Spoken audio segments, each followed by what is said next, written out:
Hello friends, welcome to GK mind game. ಪ್ರಶ್ನೆಗಳ ಸಂಪೂರ್ಣ ಮಾಹಿತಿಗಾಗಿ ವಿಡಿಯೋನ ಎಲ್ಲೂ ಸ್ಕಿಪ್ ಮಾಡದೆ ಕಂಪ್ಲೀಟ್ ಆಗಿ ನೋಡಿ. ಇವತ್ತಿನ ಪ್ರಶ್ನೆಗಳಲ್ಲಿ ಮೊದಲನೇ ಪ್ರಶ್ನೆ, ಮಳೆಗಾಲದ ಸೋಂಕುಗಳನ್ನು ತಪ್ಪಿಸಲು ಯಾವುದನ್ನು ಸೇವಿಸಬೇಕು?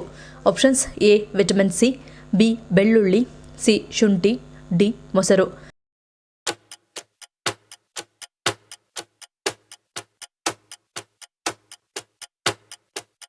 ಸರಿಯಾದ ಉತ್ತರ ಈ ಮೇಲಿನ ಎಲ್ಲವೂ. ದೇಹದ ರೋಗನಿರೋಧಕ ಶಕ್ತಿಯನ್ನು ಬಲಪಡಿಸಲು ಸಹಾಯ ಮಾಡುವ ಆಹಾರವನ್ನು ಸೇವಿಸುವುದರಿಂದ ಋತುಮಾನದ ಕಾಯಿಲೆಗಳ ತೀವ್ರತೆಯನ್ನು ಕಡಿಮೆ ಮಾಡಬಹುದು.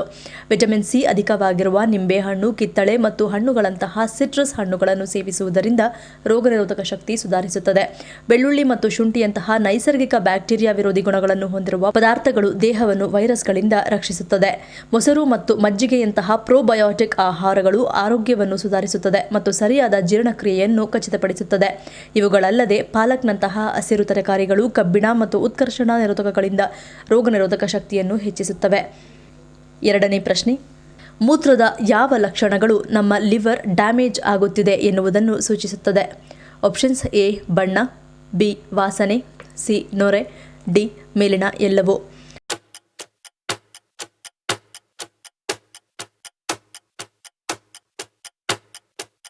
ಸರಿಯಾದ ಉತ್ತರ ಆಪ್ಷನ್ ಡಿ ಮೇಲಿನ ಎಲ್ಲವೂ. ನಿಮ್ಮ ಮೂತ್ರವು ಸಾಮಾನ್ಯಕ್ಕಿಂತ ಗಾಢ ಹಳದಿ ಅಥವಾ ಕಂದು ಬಣ್ಣಕ್ಕೆ ತಿರುಗಿದ್ದರೆ ಅದು ಯಕೃತ್ತಿನ ಸಮಸ್ಯೆಯ ಮೊದಲ ಚಿಹ್ನೆಯಾಗಿರಬಹುದು.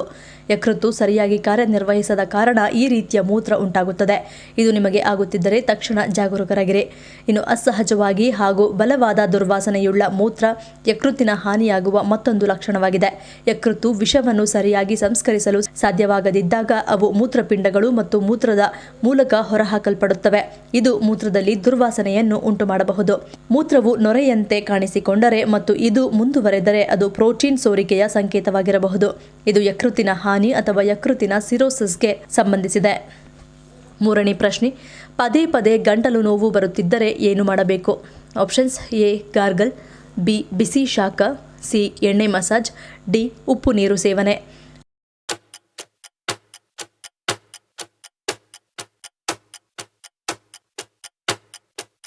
ಸರಿಯಾದ ಉತ್ತರ ಆಪ್ಷನ್ ಎ ಗಾರ್ಗಲ್. ಉಪ್ಪು ನೀರಿನಿಂದ ಬಾಯಿ ಮುಕ್ಕಳಿಸುವುದು ಒಂದು ಮನೆಮದ್ದಾಗಿದೆ. ಇದನ್ನು ವೈದ್ಯರು ಬಹಳ ಹಿಂದಿನಿಂದಲೂ ಗಂಟಲು ನೋವಿಗೆ ಶಿಫಾರಸು ಮಾಡುತ್ತಾರೆ. ಬಿಸಿ ನೀರಿಗೆ ಕಲ್ಲುಪ್ಪು ಸೇರಿಸಿ ಅದು ಕರಗಿದ ನಂತರ ಬಾಯಿ ಮುಕ್ಕಳಿಸಿ. ದಿನಕ್ಕೆ 2 ಬಾರಿ ಹೀಗೆ ಮಾಡುವುದರಿಂದ ನಿಮ್ಮ ಗಂಟಲು ನೋವು ಬೇಗನೆ ಗುಣವಾಗುತ್ತದೆ. ಮತ್ತು ಗಂಟಲು ನೋವಿಗೆ ಶುಂಠಿ ಚಹಾ ಒಂದು ಅತ್ಯುತ್ತಮ ಪರಿಹಾರವಾಗಿದೆ. ಶುಂಠಿಯ ಉರಿಯೂತ ನಿವಾರಕ ಗುಣಗಳು ಗಂಟಲಿನಲ್ಲಿರುವ ಸೂಕ್ಷ್ಮ ಜೀವಿಗಳನ್ನು ಕೊಲ್ಲುತ್ತವೆ ಮತ್ತು ಗಂಟಲು ನೋವನ್ನು ಗುಣಪಡಿಸುತ್ತವೆ. ಶುಂಠಿಯನ್ನು ಚಹಾದಲ್ಲಿ ಸೇರಿಸಿ ಕುಡಿಯುವುದರಿಂದ ಅಥವಾ ನೀರಿನಲ್ಲಿ ಕುದಿಸಿ ಚಹಾದಂತೆ ಸೇವಿಸುವುದರಿಂದ ಗಂಟಲು ನೋವು ಶಮನಗೊಳ್ಳುತ್ತದೆ.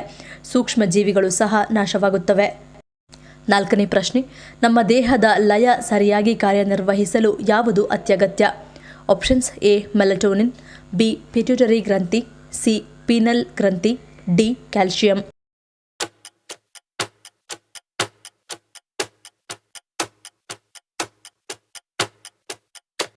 ಸರಿಯಾದ ಉತ್ತರ ಆಪ್ಷನ್ ಎ ಮೆಲಟೋನಿನ್. ಪೀನಲ್ ಗ್ರಂಥಿಯಿಂದ ಉತ್ಪತ್ತಿಯಾಗುವ ಮುಖ್ಯ ಹಾರ್ಮೋನ್ ಮೆಲಟೋನಿನ್.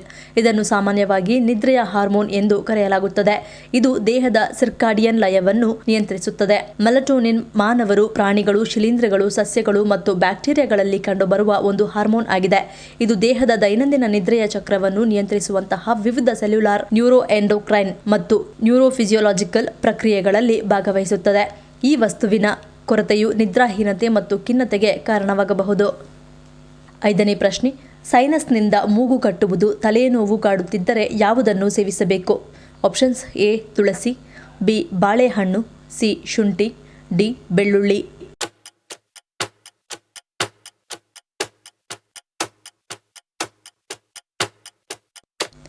ಸರಿಯಾದ ಉತ್ತರ ಆಪ್ಷನ್ ಸಿ ಮತ್ತು ಡಿ.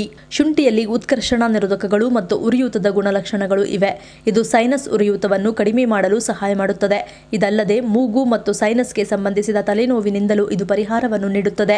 ಹಾಗಾಗಿ ದಿನಕ್ಕೆ 2 ರಿಂದ 3 ಬಾರಿ ಶುಂಠಿ ಚಹಾ ಸೇವಿಸುವುದರಿಂದ ಸೈನಸ್ ಸಮಸ್ಯೆಯಿಂದ ಶೀಘ್ರ ಪರಿಹಾರವನ್ನು ಪಡೆಯಬಹುದು.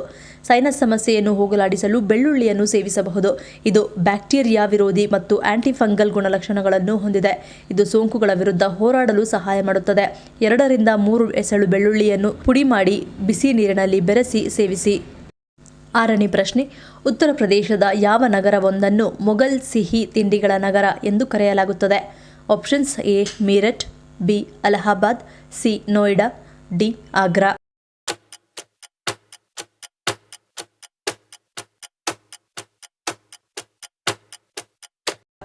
ಸರಿಯಾದ ಉತ್ತರ ಆಪ್ಷನ್ ಡಿ ಆಗ್ರಾ. ಆಗ್ರಾ ಉತ್ತರ ಪ್ರದೇಶದ ಒಂದು ಜಿಲ್ಲೆಯಾಗಿದ್ದು ಇದನ್ನು ಮೊಘಲ್ ಸಿಹಿ ತಿಂಡಿಗಳ ನಗರ ಎಂದು ಕರೆಯಲಾಗುತ್ತದೆ. ಇದು ಪೇಟಾ ಎಂಬ ವಿಶೇಷ ಸಿಹಿ ತಿಂಡಿಗೆ ಹೆಸರುವಾಸಿಯಾಗಿದೆ. ಇದನ್ನು ಮೊದಲು ಮೊಘಲ್ ಯುಗದಲ್ಲಿ ತಯಾರಿಸಲಾಯಿತು. ಈ ಸಿಹಿ ತಿಂಡಿ ಮೃದುವಾದ ವಿನ್ಯಾಸ ಮತ್ತು ಶ್ರೀಮಂತ ರುಚಿಯನ್ನು ಹೊಂದಿದ್ದು ಆಗ್ರಾವನ್ನು ಭಾರತದಾದ್ಯಂತ ಸಿಹಿ ತಯಾರಿಸುವ ಸಂಪ್ರದಾಯಕ್ಕೆ ಜನಪ್ರಿಯವಾಗಿಸಿದೆ. ಅದರಲ್ಲೂ ಉತ್ತರ ಪ್ರದೇಶವು ಭಾರತದ ಒಂದು ರಾಜ್ಯವಾಗಿದ್ದು ಇದು ಶ್ರೀಮಂತ ಸಂಸ್ಕೃತಿ, ಇತಿಹಾಸ ಮತ್ತು ರುಚಿಕರವಾದ ಆಹಾರಕ್ಕೆ ಹೆಸರುವಾಸಿಯಾಗಿದೆ. ಈ ರಾಜ್ಯದ ಅನೇಕ ಜಿಲ್ಲೆಗಳು ಕುರಕುಶಲ ವಿಷಯಗಳಿಗೆ ಹೆಸರುವಾಸಿಯಾಗಿದೆ. ಅಂತಹ ಒಂದು ಜಿಲ್ಲೆಯು ಮೊಘಲರ ಕಾಲದ ಸಾಂಪ್ರದಾಯಿಕ ಸಿಹಿ ತಿಂಡಿಗಳಿಗೆ ವಿಶೇಷವಾಗಿ ಹೆಸರುವಾಸಿಯಾಗಿದೆ. 7ನೇ ಪ್ರಶ್ನೆ, ಬಿಯರ್ ಅಥವಾ ವಿಸ್ಕಿ ಇವೆರಡು ಮದ್ಯಪಾನಗಳಲ್ಲಿ ಯಾವುದು ಆರೋಗ್ಯಕರ? Options A beer, B whisky, C A ಮತ್ತು ಬಿ, ಡಿ ಎರಡೂ ಅಲ್ಲ.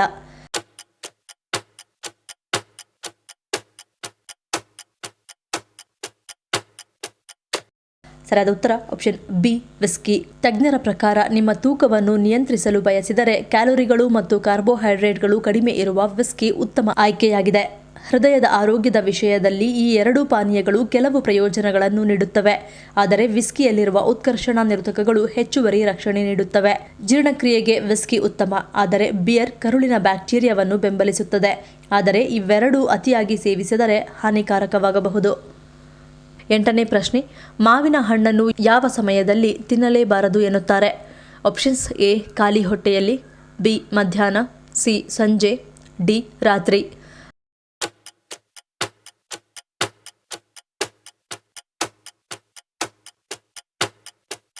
ಸರಿಯಾದ ಉತ್ತರ ಆಪ್ಷನ್ ಡಿ ರಾತ್ರಿ. ಊಟದ ಬಳಿಕ ಕೆಲವೊಂದು ಹಣ್ಣುಗಳನ್ನು ಸೇವನೆ ಮಾಡಬಾರದು ಎನ್ನುತ್ತಾರೆ ತಜ್ಞರು.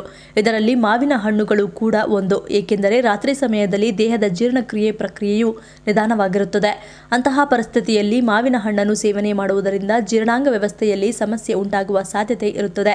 ಇದಕ್ಕೆ ಪ್ರಮುಖ ಕಾರಣ ಈ ಹಣ್ಣಿನಲ್ಲಿ ಕಂಡುಬರುವ ಅಧಿಕ ಪ್ರಮಾಣದ ನಾರಿನಾಂಶದ ಜೊತೆಗೆ ನೈಸರ್ಗಿಕ ಸಿಹಿಯಾಂಶ. ಕ್ಯಾಲೋರಿಗಳು ಜೀರ್ಣಕ್ರಿಯೆ ಪ್ರಕ್ರಿಯೆಗಳ ಮೇಲೆ ಅಡ್ಡ ಪರಿಣಾಮಗಳನ್ನು ಬೀರುತ್ತವೆ.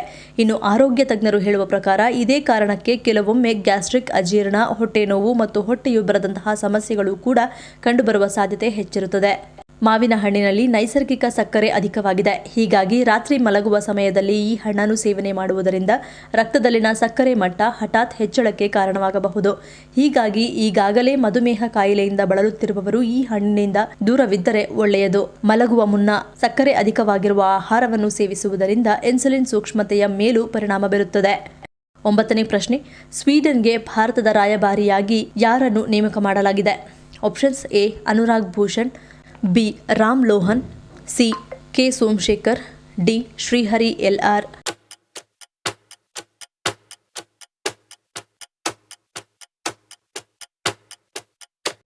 ಸರಿಯಾದ ಉತ್ತರ ಆಪ್ಷನ್ ಎ ಅನುರಾಗ್ ಭೂಷಣ್.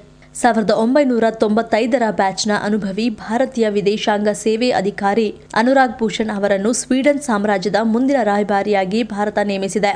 ಈ ನೇಮಕಾತಿಯು ಶುದ್ಧ ಇಂಧನ, ತಂತ್ರಜ್ಞಾನ ಮತ್ತು ಸುಸ್ಥಿರ ಅಭಿವೃದ್ಧಿಯಂತಹ ಕ್ಷೇತ್ರಗಳಲ್ಲಿ ಪ್ರಮುಖ ಪಾಲುದಾರ ಸ್ವೀಡನ್ನೊಂದಿಗೆ ರಾಜತಾಂತ್ರಿಕ ಮತ್ತು ಆರ್ಥಿಕ ಸಂಬಂಧಗಳನ್ನು ಬಲಪಡಿಸುವ ಭಾರತದ ಕಾರ್ಯತಂತ್ರದ ಬದ್ಧತೆಯನ್ನು ಸೂಚಿಸುತ್ತದೆ. 10ನೇ ಪ್ರಶ್ನೆ, ಕರ್ನಾಟಕ ವಿಧಾನಸಭೆಯ ಮೊದಲ ಮಹಿಳಾ ಸಭಾಪತಿ ಯಾರಾಗಿದ್ದರು? Options A Lakshmi Hebbalkar, B Umashree, C Basavarajeshwari, D K S. Nagarathnamma.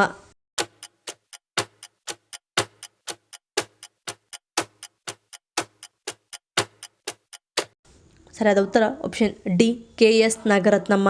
Karnataka ವಿಧಾನಸಭೆಯ ಮೊದಲ ಮಹಿಳಾ ಸ್ಪೀಕರ್ ಕೆ.ಎಸ್. ನಾಗರತ್ನಮ್ಮ ಅವರು 1972ರಿಂದ 1978ರವರೆಗೆ ಆ ಹುದ್ದೆಯಲ್ಲಿ ಸೇವೆ ಸಲ್ಲಿಸಿದರು.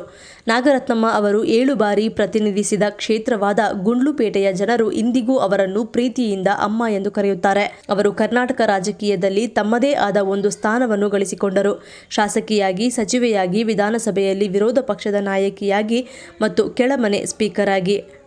ಈ ಪ್ರಶ್ನೆಗಳಲ್ಲಿ ನೀವು ಎಷ್ಟು ಪ್ರಶ್ನೆಗಳಿಗೆ ಸರಿ ಉತ್ತರವನ್ನು ಕೊಟ್ಟರೆ ಅನ್ನೋದನ್ನು ಕಮೆಂಟ್ ಮಾಡಿ ತಿಳಿಸಿ. ಈ ವಿಡಿಯೋ ನಿಮ್ಗೆ ಇಷ್ಟ ಆಗಿದ್ರೆ ಮರಿದೇ ಲೈಕ್ ಮಾಡಿ, ಶೇರ್ ಮಾಡಿ, ಸಬ್ಸ್ಕ್ರೈಬ್ ಮಾಡಿ. ನನ್ನ ಚಾನಲ್ನ ಇನ್ನೂ ಸಬ್ಸ್ಕ್ರೈಬ್ ಮಾಡಿದೆ ಹಾಗೆ ವಿಡಿಯೋಸ್ ನೋಡ್ತಿದ್ರೆ ಪ್ಲೀಸ್ ಸಬ್ಸ್ಕ್ರೈಬ್ ಮಾಡಿ, ಸಪೋರ್ಟ್ ಮಾಡಿ. ಮತ್ತೊಂದು ಇಂಟ್ರೆಸ್ಟಿಂಗ್ ವಿಡಿಯೋನಿಗೆ ಸಿಗ್ತೀನಿ. Until love you all, take care.